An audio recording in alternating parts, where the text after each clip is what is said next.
Hello dear students. तो इस video में जो है हम लोग पॉलिटिकल साइंस का एक टॉपिक ग्लोबलाइजेशन को हम लोग समझेंगे। बहुत सारे स्टूडेंट का कहना था कि भैया ये ग्लोबलाइजेशन माथा का दर्द हो गया है, इसको समझ में नहीं आ रहा है कि ये क्या है। तो इसको हम 1 मिनट के वीडियो में जो है आसानी से समझते हैं। ग्लोबलाइजेशन बेसिकली क्या है? It is an western concept. ये वेस्टर्न कॉन्सेप्ट है। सबसे पहले वेस्टर्न कंट्री में 1980s के टाइम पे क्या होता है, ये कॉन्सेप्ट आता है। और कुल मिलाकर बताया जाए तो it was the product of neo liberal political philosophy, यानी नियो लिबरल पॉलिटिकल फिलोसफी के ऊपर ही ये पूरा पूरा कॉन्सेप्ट जो है आया हुआ है। इस कॉन्सेप्ट का मतलब होता है इकोनॉमिक इंटरकनेक्टनेस, यानी कुल मिलाकर कहा जाए तो globalization is an economic process.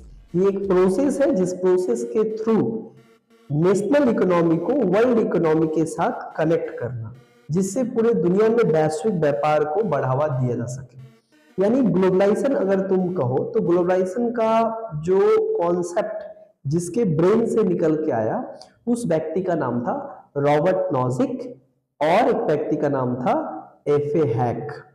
लेकिन जिसने इसको पूरे दुनिया में सबसे पहले अडॉप्ट किया उस देश के दो लीडर, यूके और यूएसए। एक का नाम था Margaret Thatcher, UK prime minister, और एक का नाम था रोनाल्ड रेगन, अमेरिकन प्रेसिडेंट।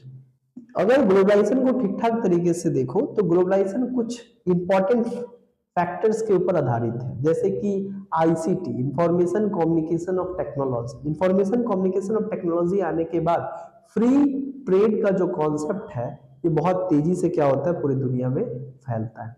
साथ ही साथ ग्लोबलाइजेशन और फ्री ट्रेड को इंश्योर करने के लिए कुछ international organization like WTO, IMF, world bank, ये तमाम तरीके से क्या कर रहे हैं, फ्री ट्रेड को प्रमोट कर रहे हैं और जितने भी ऑब्स्टिकल्स हैं उसको क्या कर रहे हैं, दूर कर रहे हैं।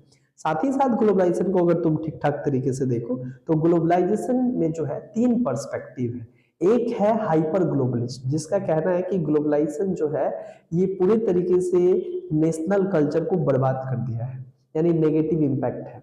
दूसरा बताता है कि स्टेट का जो सोवरेनिटी और सोवरेन पावर है ये कम हो गया है ग्लोबलाइजेशन आने के बाद। तीसरा ये कहता है कि बॉर्डरलेस ट्रेड हो गया, आज बॉर्डर है लेकिन नाम मात्र का है। साथ ही साथ बॉर्डर के ऊपर स्टेट का कोई कंट्रोल नहीं है, खत्म हो गया है। वहीं पे दूसरा जो पर्सपेक्टिव आता है उस पर्सपेक्टिव का नाम है स्केप्टिक्स, जो कहता है सस्पिशियस है कि नहीं ऐसा कुछ नहीं हुआ, स्टेट आज भी है, बॉर्डर आज भी है ना। थोड़ा कल्चर में अगर चेंज हो सकता है तो हो सकता है, लेकिन इसका लेना देना नहीं कि स्टेट का पावर खत्म हो गया। वहीं पे तीसरा कॉन्सेप्ट है राइट ट्रांसफॉर्मेशनलिस्ट। इसका कहना है कि कुछ कल्चरल चेंजेस हुआ है, कुछ नेगेटिव कुछ पॉजिटिव,